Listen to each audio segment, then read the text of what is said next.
फस्अलू अहल ज़िक्र इन कुंतुम ला तअलमून।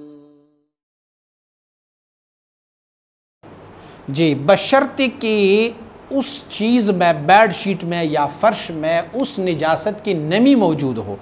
और वो नमी किसी दूसरे बंदे या किसी दूसरे कपड़े में मुंतकिल हो जाए तो नमी से भी निजासत मुंतकिल हो सकती है। मसलन पेशाब है या फिर शराब है या खून है या कोई भी ऐसी निजासत वाली चीज़ बेड शीट पर हो या फिर बेड शीट के अलावा किसी फ़र्श पर हो और वो उस निजासत की वजह से गीला हो और उसकी नमी हमारे कपड़ों में मुंतकिल हो जाए, अभी उसको धोया नहीं है, साफ़ नहीं किया हुआ है, उस निजासत की नमी अगर किसी और कपड़े में मुंतकिल हो जाए तो दूसरे कपड़े भी उनसे नापाक हो जाते हैं। हाँ, निजासत उस पर पड़ी है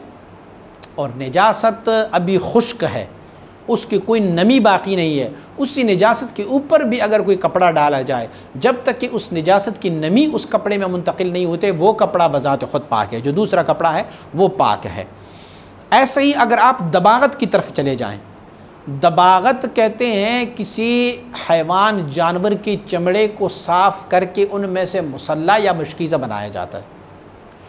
तो उनको उस तरीक़े से खुश्क किया जाए, दबागत उसको कहते हैं कि इतनी तरीक़े से उसको खुश्क किया जाए ताकि उनके वो छीतड़े जो गोश्त के होते हैं या वो लोतड़े जो होते हैं गोश्त के या निजासत की बदबू जो होती है वो बिल्कुल ख़त्म हो जाए। कभी कभार वो सूरज की शुआओं की वजह से ख़त्म होते हैं और कभी कभार दूसरे इस्तिलाहात, जैसे पुराने ज़माने में इस्तिलाह ये होता कि उस चमड़े को मट्टी के साथ, मट्टी उस पर डाल के उसको मलते मलते मलते हत्ता कि वो बिल्कुल उसकी बदबू और उसकी वो जो गोश्त के लोतड़े थे या वो खून के लोतड़े थे वो सब ख़त्म हो जाते और उसका वो बदबू ख़त्म हो जाता, तो फिर ये पाक था। अब उस मशकीज़े में अगर पानी डाला जाए तो कानून ये है कि उस मशकीज़े में पानी डालने के बाद वो चमड़ा तो बज़ात ख़ुद तर हो जाता है, लेकिन वो जो पुरानी रायहाता बदबू थी पुरानी,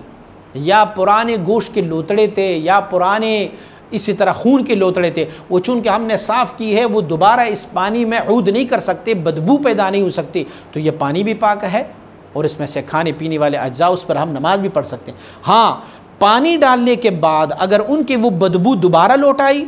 या फिर उनकी वो निजासत की लोतड़ी दोबारा से उस पानी में शामिल हो गई या